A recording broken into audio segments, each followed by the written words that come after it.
Magandang gabi mga kababayan. Nandito namang yung lingkod si Kuya Liba.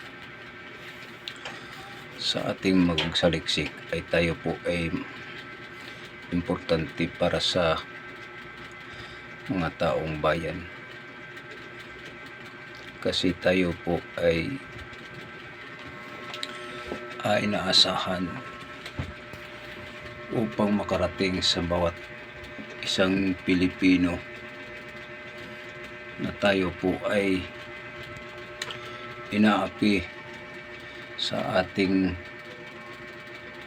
presidente, no?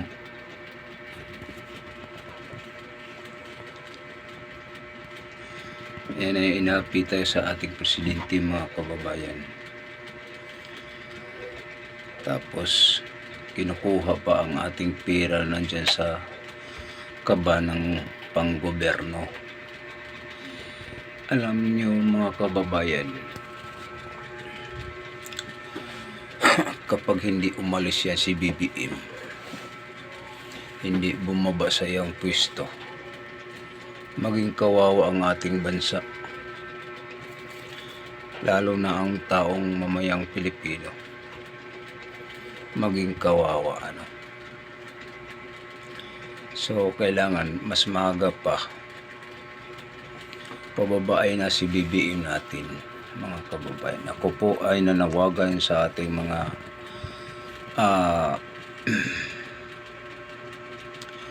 sa taong bayan. Kahit saan sulok ng mundo, tayo po ay importante na magkakaisa, no? Hindi lang natin hayaan nga lumala o nakikita naman natin nga ubos na ang pera, no? Ay papaano mga kababayan, kung wala na magbigay ng buhis, mas lalo ang ating bansa ay maghihirap. Kasi pinapasok tayo na sa taong tinuturo natin nga siya ang pinagkatiwalaan, nga siya ang maghawak sa ating bansa o sa ating mamamayang Pilipino. Pero inaabuso. Hindi dapat siya mag-abuso sa ating mamayang Pilipino, o hindi niya iaabuso ang pera ng taong bayan, kasi yaan lang ang pera ng taong bayan na ang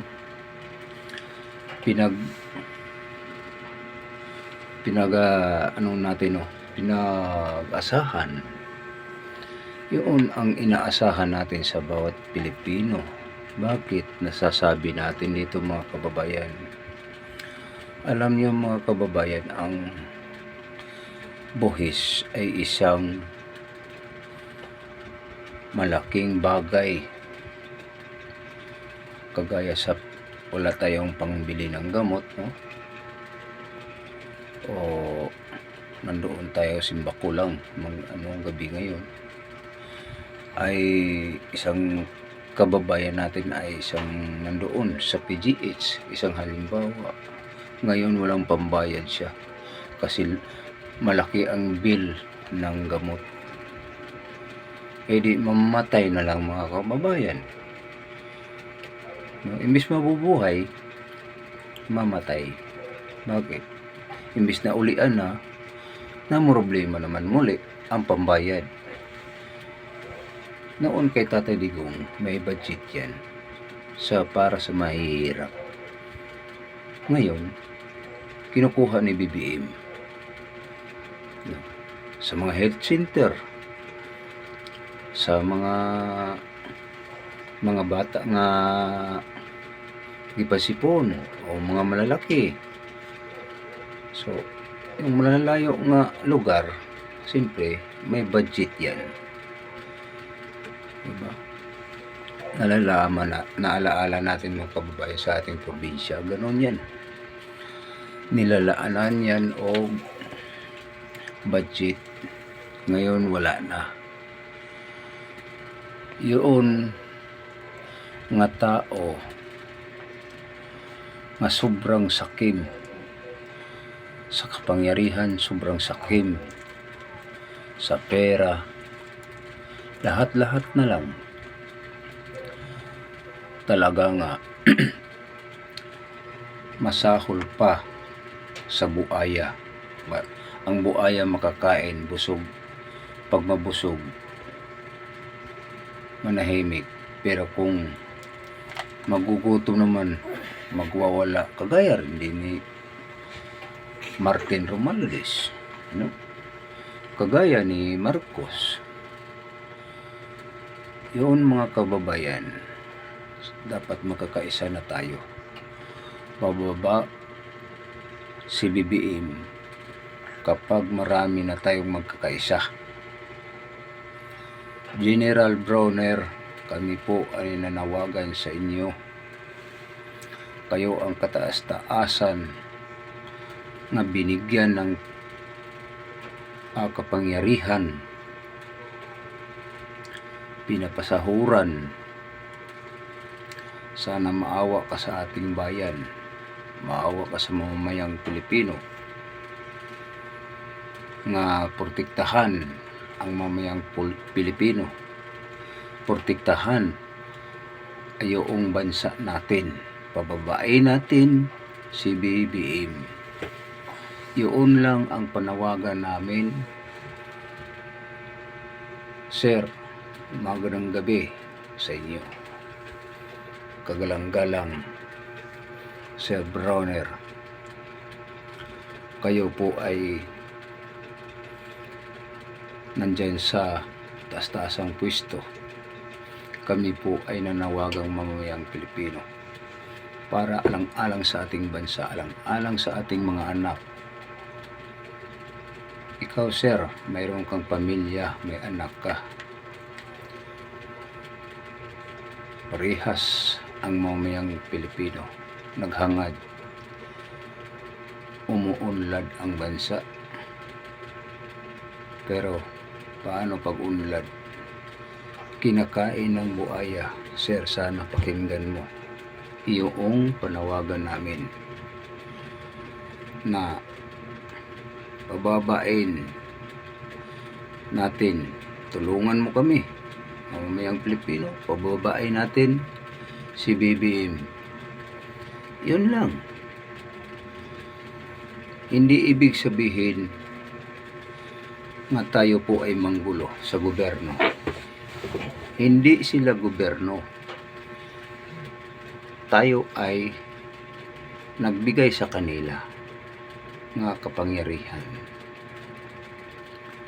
Kaso lang inaabuso ang ating gobyerno. Diba? Ganun lang, simple lang. Kami po ay nanawagan sa inyo na nandiyan kayo sa posisyon, mataas nga posisyon. Sana tulungan mo kaming mahihirap, magkakaisa na kami, o tulungan mo kami na kami ay inaabuso ang pera natin, inaabuso. So sana mapapakinggan mo ito. Maraming salamat. God bless. Mabuhay ka na ikaw ang aming pagkatiwala bilang isang Pilipinong sundalo.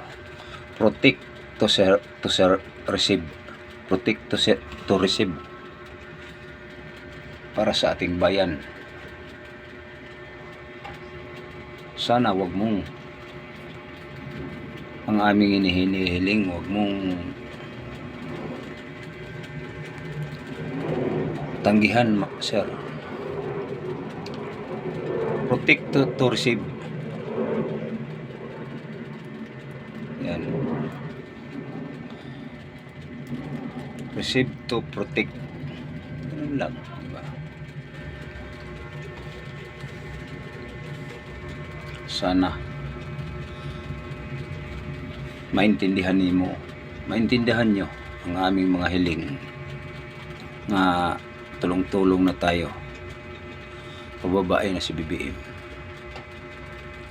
Maraming salamat muli. Magandang gabi.